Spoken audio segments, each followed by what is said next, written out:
You're listening to an Anazao Ministries podcast. When something has a lot of success, it's pretty hard to miss. For us being in geek culture, we love Star Wars and Lord of the Rings and all the success they brought.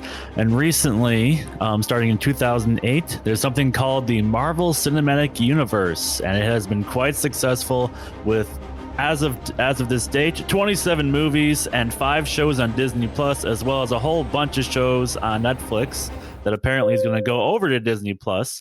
We can say the MCU is a well-oiled machine.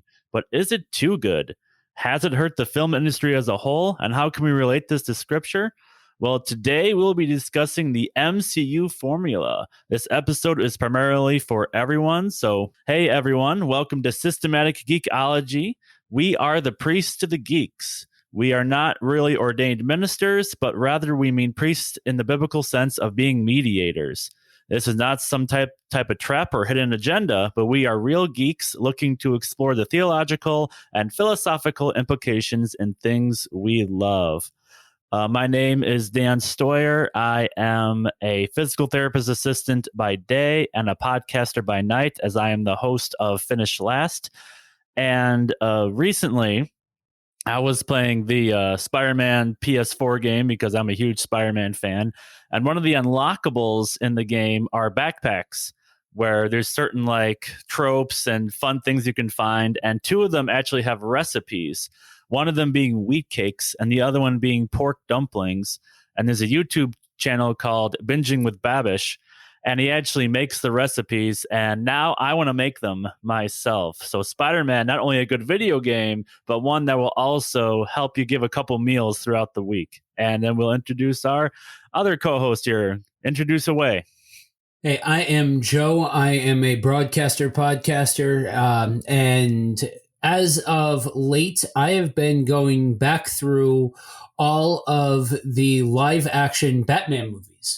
We just recently recorded an episode comparing all of the live-action Batman, so that's been a very fascinating trip down cinema lane.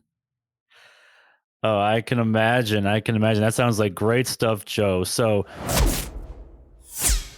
let's dive right into today's subject, and I'm going to ask you the first question here, Joe. If you had to fill in the blank, here's the question. The MC formula is what?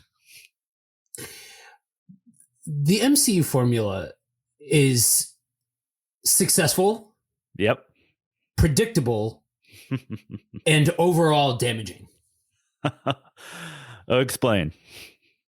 So you can't argue the success, right? Like this is, and I have to start off by saying I'm from a generation, and Dan, you're of the same generation, where we've experienced movies, we've experienced superhero movies that had no template to go off of.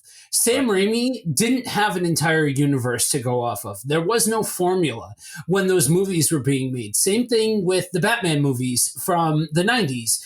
There was no formula. That wasn't so, and it wasn't socially acceptable to be a geek in the same way that it is today. And so there is a wonderful aspect to the fact that we can run down all of those statistics, 20 plus movies, countless TV shows, and the engine just keeps going. You can't fight the success of it all. But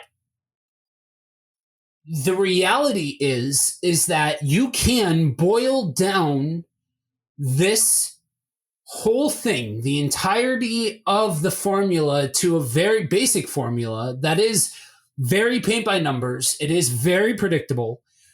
And the reality is that it created this stigma that every movie has to make so much money back, or has to be this tentpole movie, or things like that, where to the point it really has become damaging to the overall cinematic experience, because every single movie has to be the new Avengers, has to top this and do X amount, and it's left a giant hole where quality movies used to be.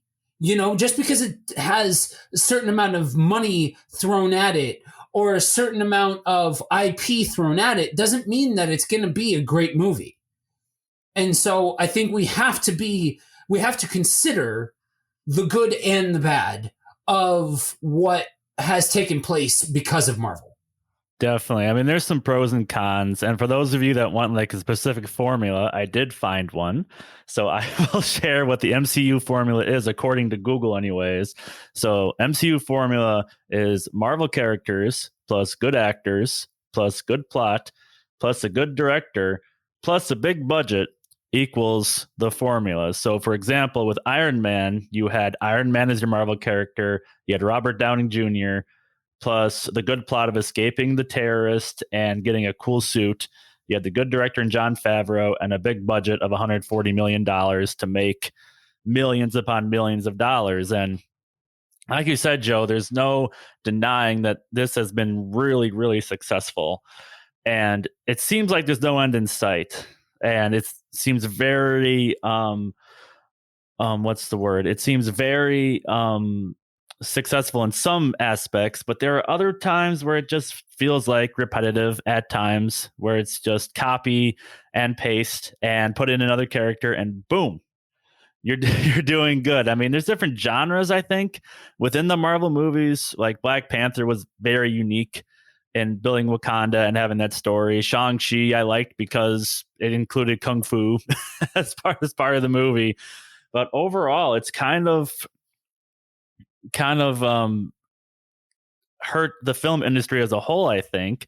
But as long as something's making money, they're not going to change it. I mean, I looked at all 27 movies, like the box office and everything. I'm going to quiz you a little bit, Joe, see if you get these right or not. So true or false, every movie in the MCU has made a profit. I want to say yes, but I'm going to say no. If I were in your shoes, I would have said no too, but the answer is actually yes. I mean, the worst one was Hulk.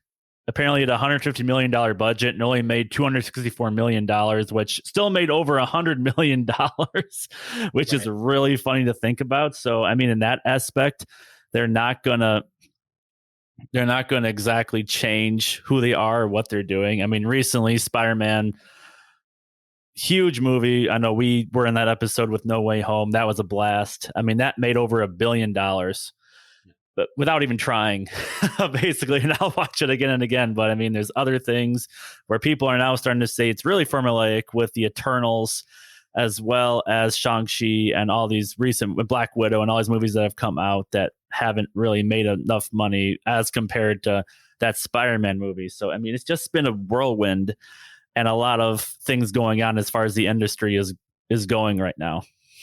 Right. So I want to share, I found a formula of my own. It's a 4-step process. Okay. Step 1, make it real. So that whole idea of human grounding.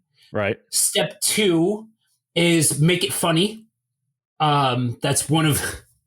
that has stayed one of my chief complaints of just shoving sophomore humor wherever they possibly can. Oh yeah. Step 3 is make the villain a dark reflection. Which, yeah, that goes without saying. That stays being a thing. And then step 4, extremely powerful McGovern.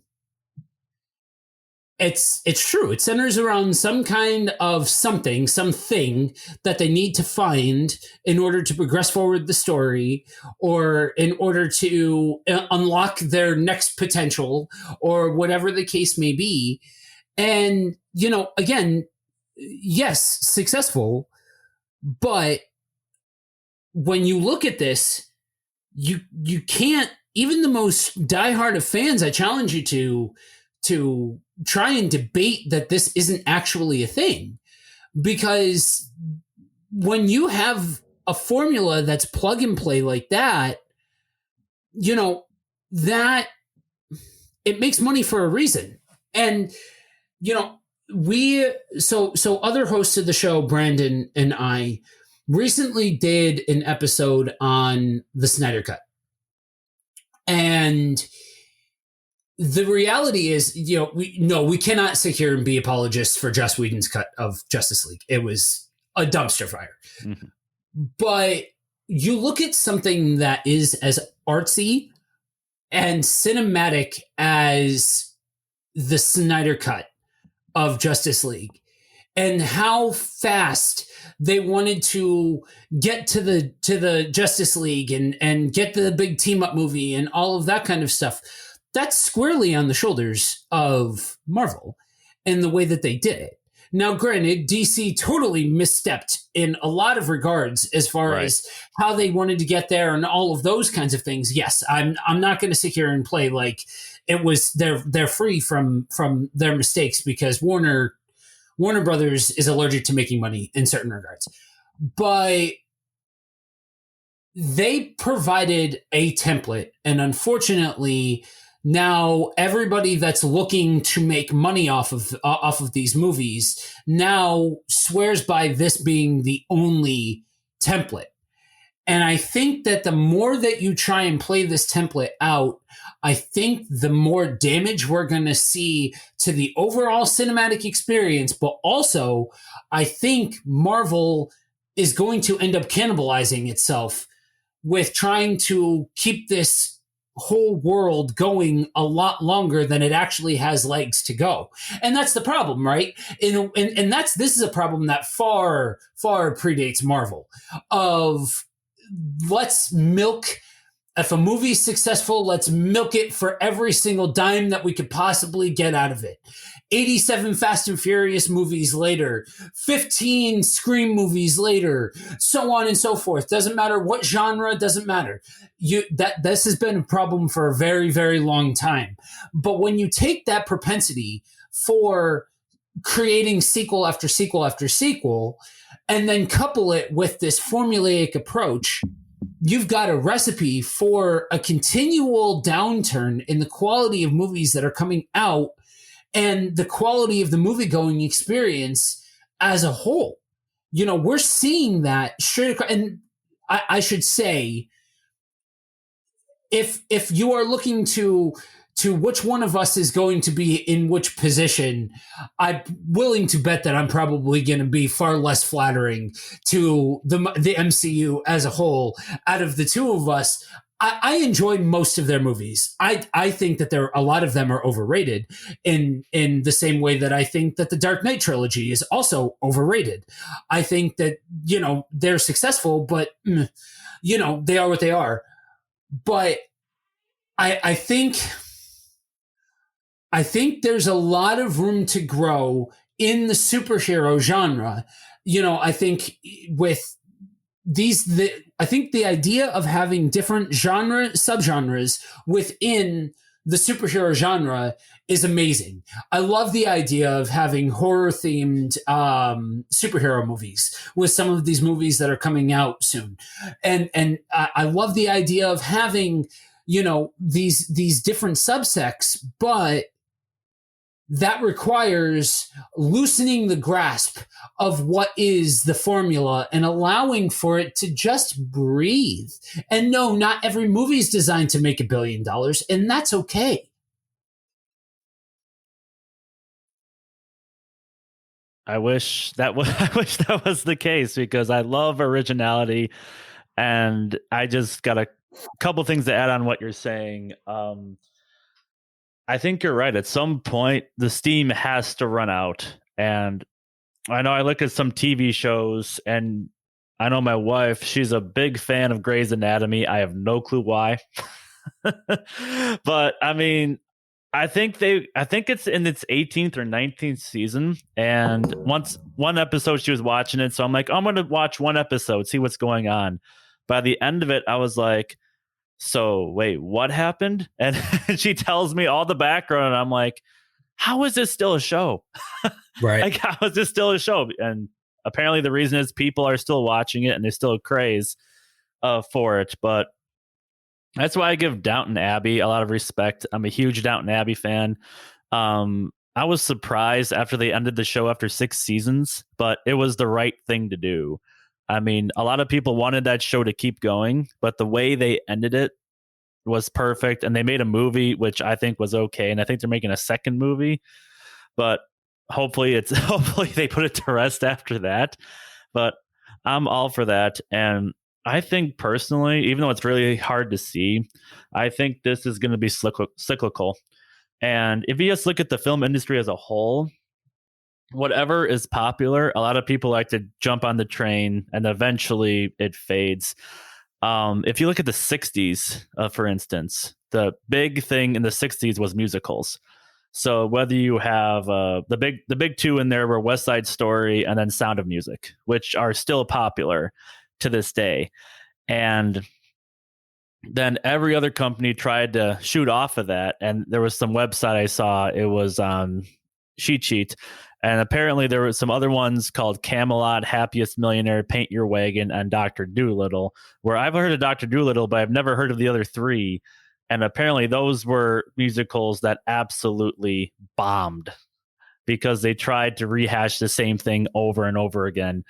And I think eventually this has to do that. I don't know when it's going to happen or what it's going to look like, but eventually I think we're going to cycle back to maybe this universe gets reset, or maybe to the point that they just take a superhero movie break for now on. Because I know as a kid, I loved seeing the Raimi Spider-Man movies, but there was like one every, 3-4 years. They didn't like come out like once a year. And now with the MCU, it feels like we're getting 4 or 5 movies a year, in addition to all these TV shows that are coming up and have already been released on Disney Plus. So I don't know, man. It's a whirlwind.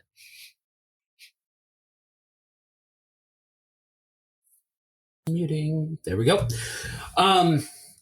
Yeah, I'm taken to a show like Friends, right? I'm a huge fan of Friends, and by the end, in the last couple of seasons, you could really tell that it was running out of steam, and there's just a truth to that. And the unfortunate thing for this situation is it's based off of source material that has decades upon decades upon decades of material to draw off of. The issue is that you cannot get around this whole idea of these characters simply do not age in the comics. It's a comic. You know what I mean? And there's only so far that you can drag this out, regardless of how many stories there are to tell. There's only so far that you can drag it out. And unfortunately, you're going to end up in the same boat that comic fans find themselves in, because you take somebody like Batman, right? Bruce Wayne. They've tried a couple of times to replace Bruce Wayne with another character. Everybody loses their mind every single time they replace Bruce Wayne. Everybody loses their mind every single time they replace Steve Rogers, or they replace Superman, or so on or so forth. And without just straight up recasting the character, you can't square that circle and be able to tell continued stories over and over and over again. There has to become a shelf life onto it. And honestly, I think there will continue to be a version for the foreseeable future of the movie-going experience. But from my point of view, and this is coming from somebody who spent a large part of my life being an avid movie-going fan. I used to love going out to the theater, but now it's pointless. You know what I mean? Like there's no, I don't get any enjoyment of being around a whole bunch of people and cheering and, all of this kind of stuff. And, when the quality continues to go down and the length of a movie continues to go up, why am I going to waste my money to sit in a movie theater when I can sit at home and watch this instead? And that's something that hasn't been touched on yet that I feel like needs to be addressed. Yeah. Movies should never be 3 hours long. There is no movie that justifies a 3-hour long runtime. I don't care. You cannot change my mind. So I'm not even going to invite anybody to change my mind. There's no point in a 3-hour long movie. And I just got off of a live stream the other day raving about the Batman. I thought the Batman was the single best Batman movie that has ever been made. And that means that its story forgave the fact that it was almost 3 hours long. Whew. You know, there's just no point to it. Just like there's no point in having these end credit scenes in movies that aren't Marvel. You know what I mean? But now it's like a Pavlovian response that people have. The end credits start, and everybody sits around waiting for there to be an end credit scene because Marvel has trained people for the last decade. That is true, just as far as the end credits, because I've seen so many movie workers just look at us and I'm like, why are these people still here? I gotta clean all this stuff for the next viewing. I mean, it's true. And that the runtime, oh my goodness. I mean, I remember Spider-Man 3 with Maguire when that was 3 hours, and I was super excited for the movie. I almost walked out of that movie when I was 14. I think because they try to jam way too much in one movie, but the fact I almost fell asleep, it was just so long. And I think that's why people are freaking out about the new Doctor Strange movie, is that I think it's going to be 2.5 hours. So it's like the new normal run time, but people are freaking out that Iron Man might be in it and it's not going to be Robert Downey Jr. Or they're going to have all these other characters and it's not going to be the actor. It's going to be somebody else. And people just aren't open to the idea of those characters being played by anybody else. And just speaking of trying to rehash this topic over and over again with the same story, I mean, I'm sorry to all the fans out there that are out there, but I got to bring up anime. I mean, there are some animes that need to stop. I mean, the most popular one, or one of the most popular ones, is Naruto. You got Naruto Shippuden, and now you have Boruto, which is Naruto's kids and all their kids that are now the main part of the show. And that's been on, that series has been over 20 years combining those three. So, I mean, again, people are just milking this out, and hopefully one of these days we get something original again, because we're going to hold on to that like a piece of gold, like a piece of gold, and we're not going to let that go. And somewhere somebody is crying foul at this conversation and saying, well, what about the Eternals? They broke away from the formula by doing the Eternals. Okay. Did they? The issue right. The issue isn't that it wasn't a part of the formula, because it absolutely was. Follow that 4-step process and you've got the Eternals. The problem becomes that it didn't tell a compelling story. And when the formula is the most important thing, or continuing on the IP is the most important thing, rather than good, solid storytelling, that's where you start to see the downgrade in quality. Yeah. I, like you, have to bring up anime with this. Mm-hmm. Dragon Ball Super. Yeah. It is garbage. Like it's flashy, big bang, boom, like whatever. Fine. It's fine. But from that regard, but the issue becomes that it's all about just milking this out and continuing on this IP, and they stop telling compelling stories. You know what I mean? And so, yes, this is a little bit adjacent to the MCU, but the reality is that with the MCU, it only further perpetuates this whole idea of a lack of originality and a lack of storytelling and things like that.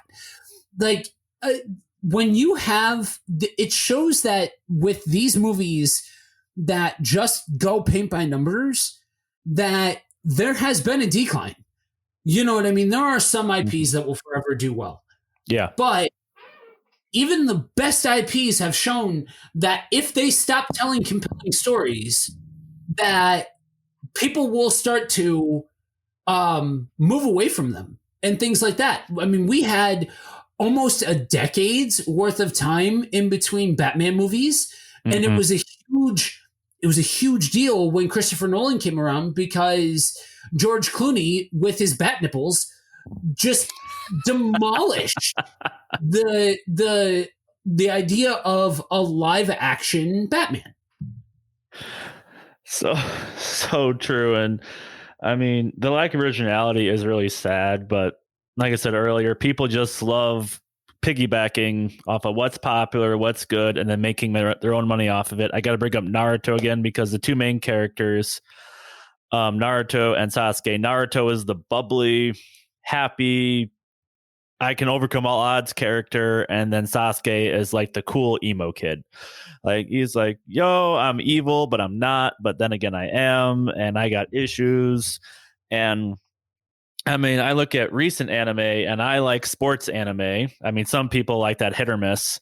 But two of my favorite ones, Ace of the Diamond, has two main characters who are both pitchers. One is bubbly, eccentric, over the top, can do anything. And the other one gives off the vibes of being an emo, laid back character. And then Haikyuu, the volleyball anime that's semi-popular, Hinata and Kageyama, two of the main characters. Hinata is bubbly, can do anything, bright hair. And the other one is down to earth, but like emo-ish. So it's crazy that even across something that's not even a direct relation to Naruto, you can see the characters and be like, oh, that's that. Or that looks like that. So you already know what the characters are going to do even before you watch the show. So that part is just frustrating. But I think what's also frustrating is when people try to become original, either the fans don't like it or there's no effort involved. And I can't help but think of the Sonic the Hedgehog movie. I'm talking about the first trailers that came out for the first one, when he looked like a freak show. And you're looking at it and he's got Nikes on, and I'm like, what is this?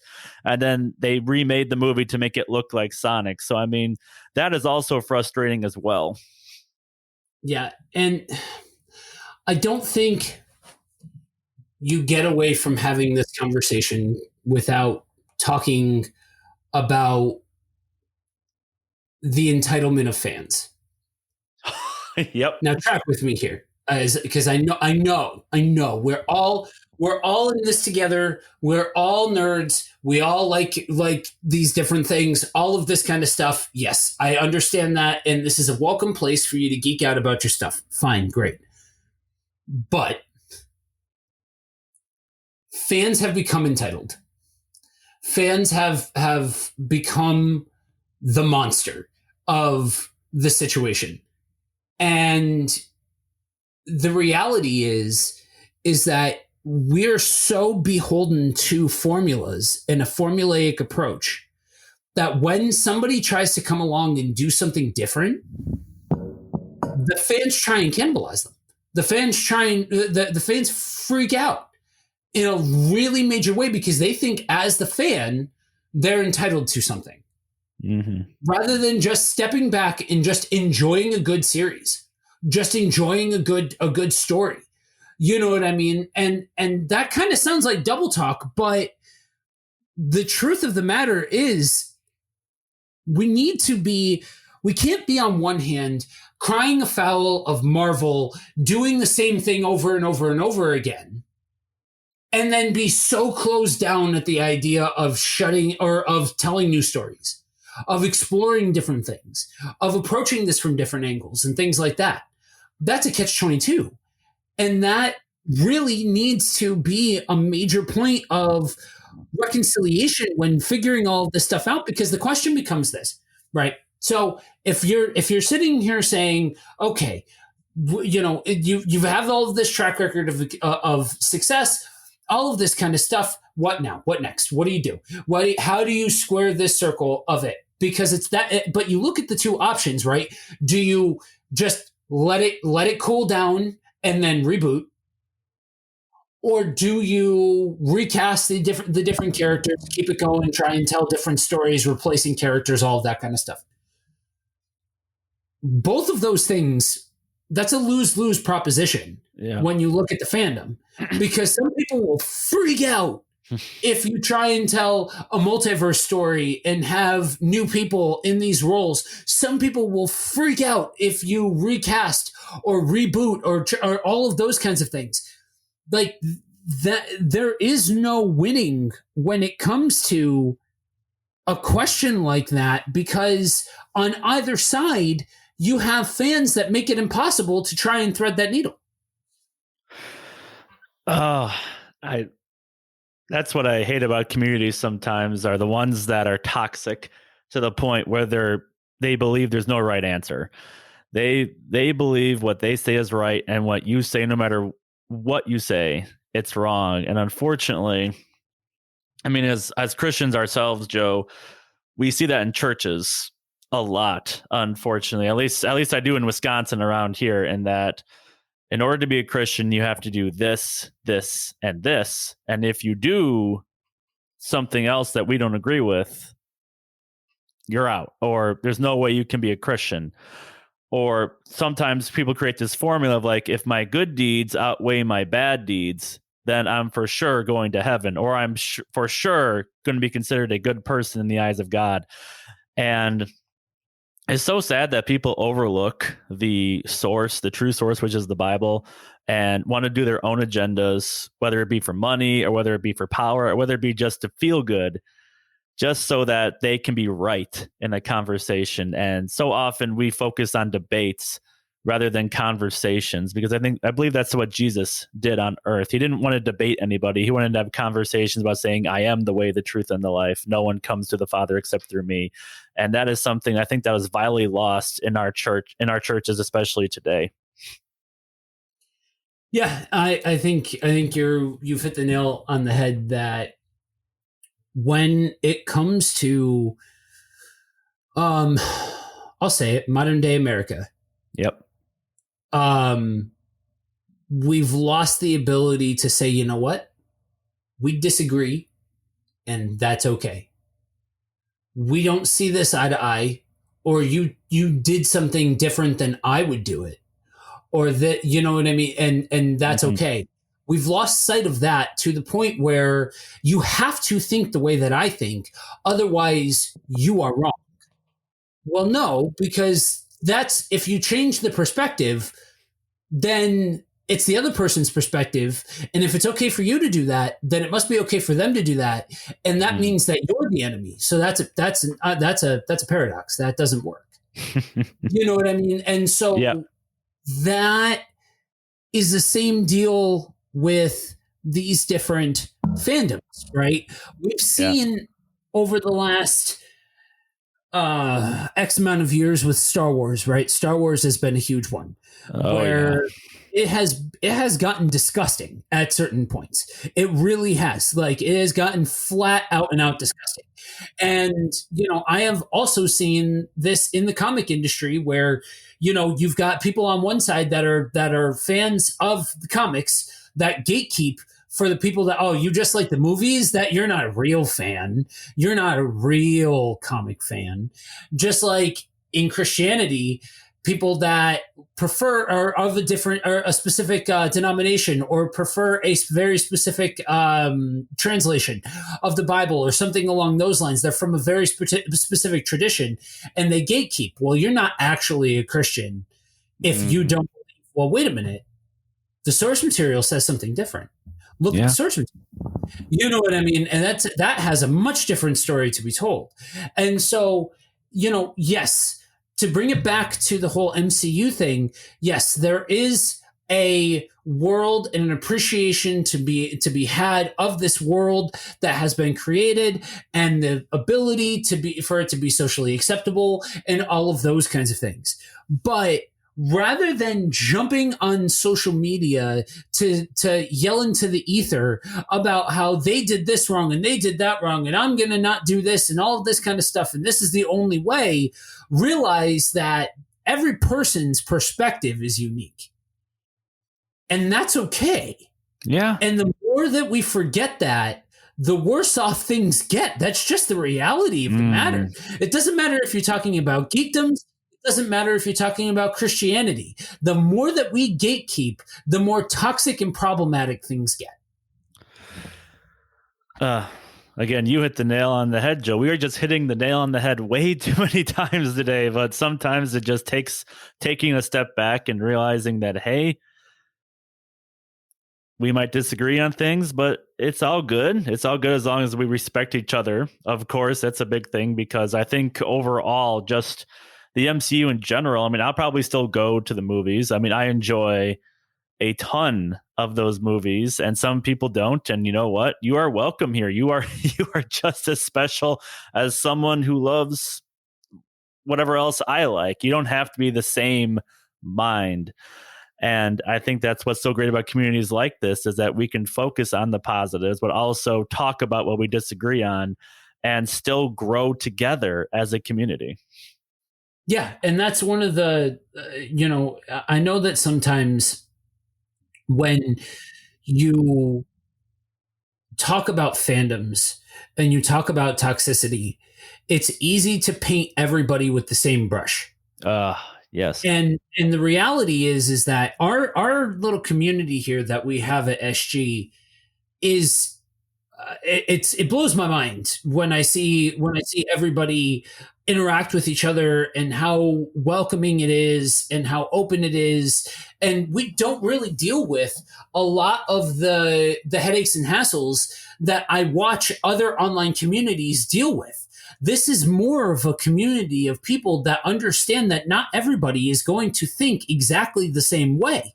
And if there's anything to be pulled away from this, it's not, yes, I've sat here a little bit and railed against the MCU because, like I said, no movie should ever be 3 hours long, and credit scenes are ridiculous. But I know the next person may absolutely love, and this might be their gateway into comics, and that might be their gateway into all of these different fandoms and things like that. Like there is a beautiful marrying that happens of like what you like and don't be a jerk. You know what I mean? And so we have to be honest about these things, but also be real about the fact that there are nerds out there that are welcoming to other people. Like one of the things that blows my mind about people who gatekeep against MCU fans as if they're not actual comic book fans. Do you realize how much that did for the comic book community? For all of you comic book collectors out there, do you have any idea what a shot in the arm the MCU was for the comic book industry? Come on. Huge. Like, we need to be okay with the fact that the medium needs to survive, even if that means that other people aren't going to like the same part of the medium that you like. That's just reality. And we've said in time immemorial about how cool it would be to have these characters be on the be on the big screen and all of that kind of stuff. It's still cool, even if they didn't do it exactly how you would have done it. Even if they didn't play with the toys in the way that you would have played with the toys. You know what I mean? So moving forward together continues the ability to be able to just like what you like and not have it be this stigma of, do I say geek? Do I say nerd? Do I do this or does this make me a nerd? Does it just like what you like and don't be a jerk? So good, so good. I mean, me personally, with fans being entitled, I think we all gave a laugh, and I'm going to bring it up again with we haven't talked about it yet, but it's the Super Mario movie casting list that is coming out December 20. I see Joe laughing, but December 2022. I cannot wait for a trailer of that because, as most of you know, Chris Pratt is Mario. Charlie Day is Luigi, Seth Rogen is Donkey Kong. So I don't know what direction that movie is going to take. But as far as community, like I said, you guys are welcome. And I don't know if any of you listening are attending a church. And I mean, statistically, at least in the past 5 years, they say the nuns are the greatest percentage in our generation now. And nun not being N-U-N, but N-O-N-E. meaning that people aren't even going to church anymore because of just the division they see in churches. I mean, if I wasn't a Christian right now, I would be really confused because there's Lutherans, Catholics, Baptists, Anglicans, AOGers, Southern Baptist, and then you go, oh, I'm non-denominational. What does that mean? You see all this stuff going on. So, I mean, like I said earlier, there is a formula to be a Christian, and it's not, are you good? Are you bad? It's just simple as ABC. I mean, and if you're not a Christian, we just highly recommend just listening right now, because God has a big plan for your life and Jesus is a big part of it. So just for being a Christian, there's three things. A, admit to God that you're a sinner, repent, turning away from your sin. And there's a lot of scripture with that. In Romans 3:23 is all have sinned and fallen short of the glory of God. B, believe that Jesus Christ is God's son and accept God's gift of forgiveness from sin. The big verse with that is John 3:16. If you ever seen a football game, you see someone holding the sign between the field goal posts. And again, that verse is so great as a Christian because it's for God so loved the world that he gave us his one and only son, that whoever believes in him shall not perish, but have everlasting life, or eternal life in some versions. And then lastly, confess your faith in Jesus Christ as Lord and Savior. And I mean, there's a lot of verses with this, but in Colossians 2, verses 6 and 7, now as a child of God, so then, just as you received Christ Jesus as Lord, continue to live in him, rooted and built up in him, strengthened in the faith as you were taught, and overflowing with thankfulness. And I think just one of the things as a Christian growing up in it is that was the foundation. And it's okay to disagree on things as long as the foundation is essential and that foundation doesn't change. And I think also growing up in the church, I saw people that tried to gatekeep certain things in the church. They said, you can't listen to this music. You can't see these type of movies. You can't read these type of books. I mean, I still remember as a kid saying, you cannot read Harry Potter. And I'm like, why? And they wouldn't really give a good reason. They just said, oh, don't do it. And just because you may have differences amongst other Christians or other people in the community doesn't mean you hate them. It means you love them, you talk with them, you recognize what the differences are and why maybe they think that way, because who knows, maybe the reason is actually a good reason if we just would listen and respect each other in our conversations. Yeah, and this is a prime example of what it is that we're talking about. So Dan and I come from two different contexts. We come from two different backgrounds, things like that. And a lot of times you're going to hear people from different contexts and backgrounds say things that are different. Now, I'm going to follow that up with a quote from C.S. Lewis. C.S. Lewis said, when Christians misbehave, they make Christianity unbelievable to an unbelieving world. Mm. And so when I hear something, and mind you, I'm not, for anybody who's tracking along in actual and like following what we're saying here from the Christian standpoint, I want to be clear that I'm not saying that I think Dan said anything out of pocket. That's just not necessarily something that I would say in that same kind of way. That's not the same way that I would approach it. Right. But I go to that point to say, hey, look, we still come under the same cross. We still there are ancillary topics, and then there's the non-negotiables. We're good on the non-negotiables. The ancillary stuff is what it is. Yeah. You know what I mean? And so I bring up those two juxtapositions to say there's an overwhelming idea that, oh, but you did it this way. You said this. And because that's not how I do it, that means that you're wrong. And that's incredibly prevalent in the Christian church, especially in America. Yep. And the reality is that there are tons of pathways to Jesus. There is one pathway to God. Mm-hmm. And so if there's a way that you resonate with Jesus, within the boundaries and confines of scripture and it being biblically accurate. Definitely. Yada, yada, yada. Like there's a million asterisks there. But as long as it's within the guardrails, yeah, there's no harm, no foul.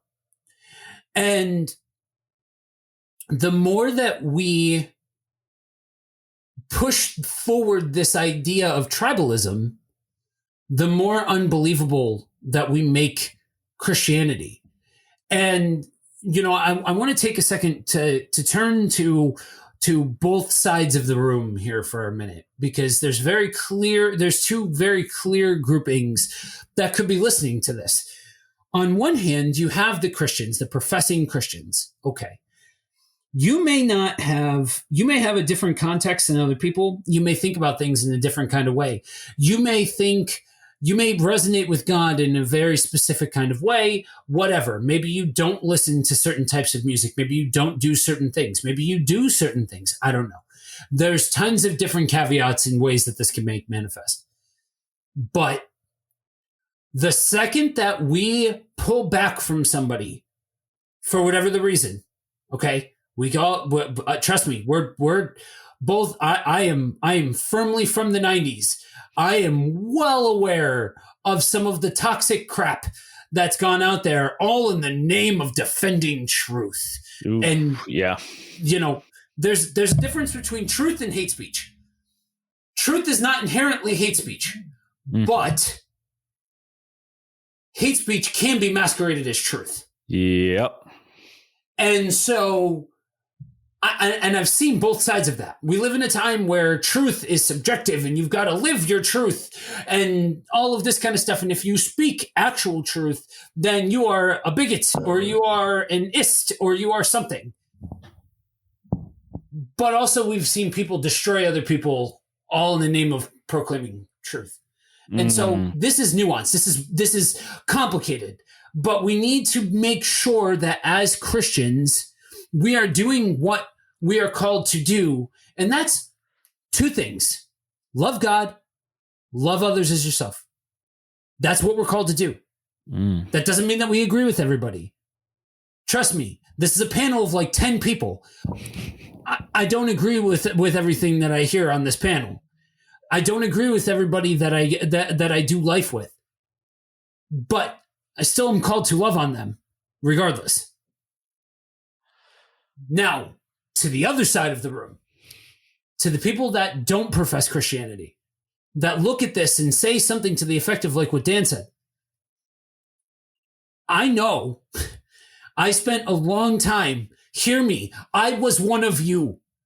I spent a long time being like, dude, the Christians can't figure it out for themselves. What in the world is like, they can't figure it out amongst each other. Then how could any of this be legit? They're arguing about this, that, and the other thing, and about whether or not this is the right translation and this interpretation and all this kind of stuff. Then how in the world could any of it be legit? Trust me, I was one of you. And then I had my radical come to Jesus moment. It had to be radical for me because I have a thick skull. And, the reality is that there's a lot of discourse, especially nowadays, right? Everybody can have a voice. There's no prerequisite for it to be a truthful voice. It's just that you need a microphone. That's it. Yeah. And the reality is that if we can pare down the noise and go to the source, rather than listening to a regurgitated version of what the Bible says, read what the Bible says. Learn how to read the Bible so that way you understand what you're reading. And you take that honest pilgrimage towards, okay, let me figure this out for myself. Rather than listening to Jim Bob or my cousin or this or that, or listening to this person's take and all this kind of stuff, taking it for yourself, trust me, the Bible makes a lot of extraordinary claims. I would suggest to anybody who is trying to validate even just one of them, start at the cross. Because the cross is validatable. It really is. If you're willing to look at it objectively, it is validatable.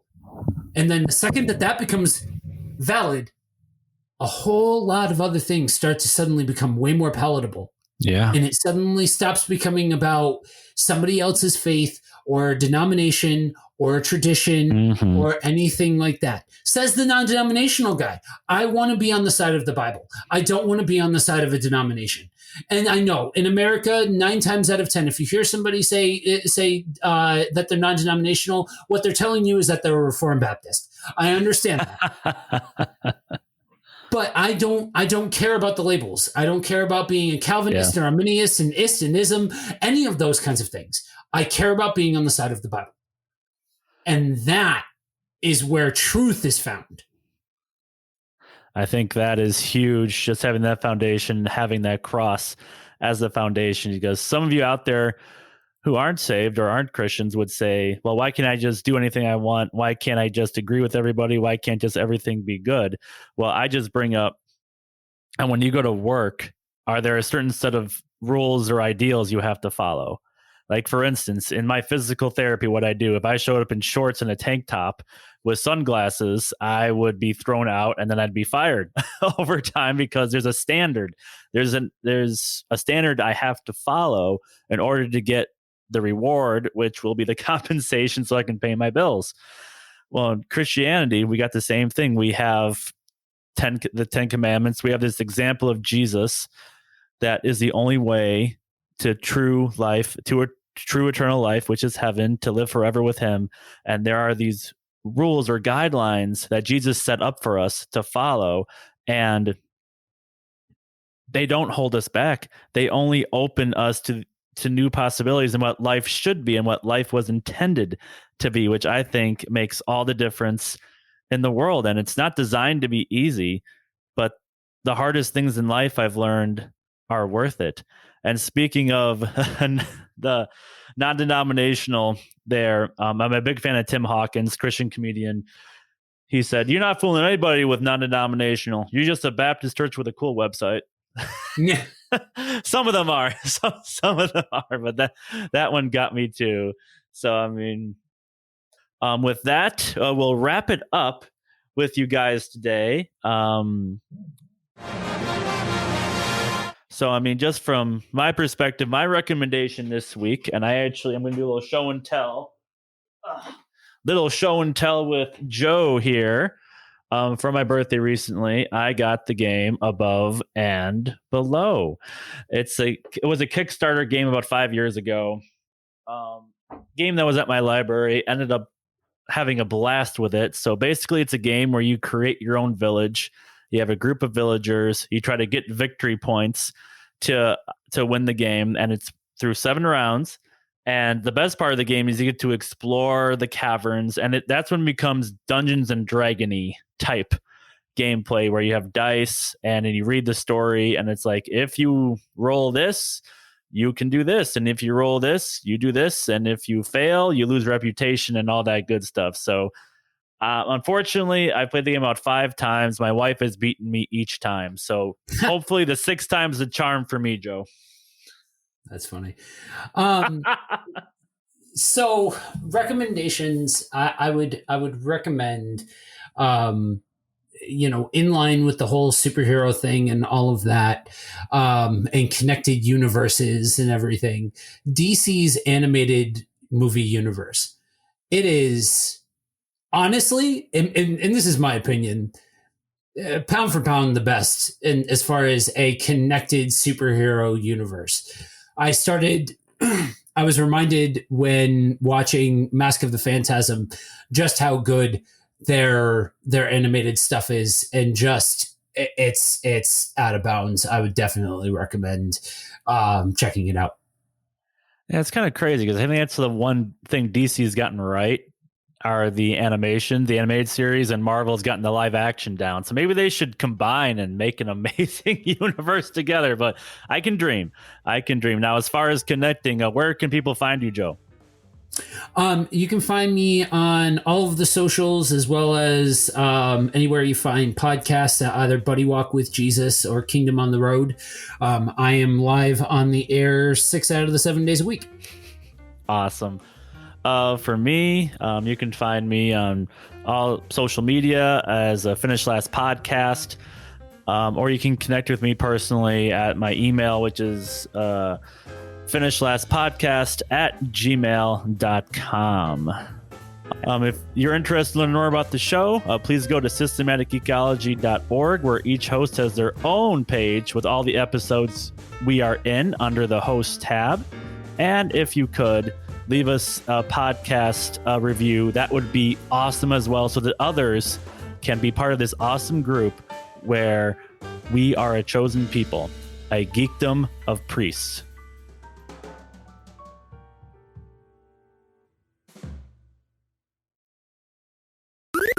This was an Anazao Ministries podcast. If you enjoyed this show and would like to learn more about our network, be sure to check out the Anazao Ministries Podcast Network.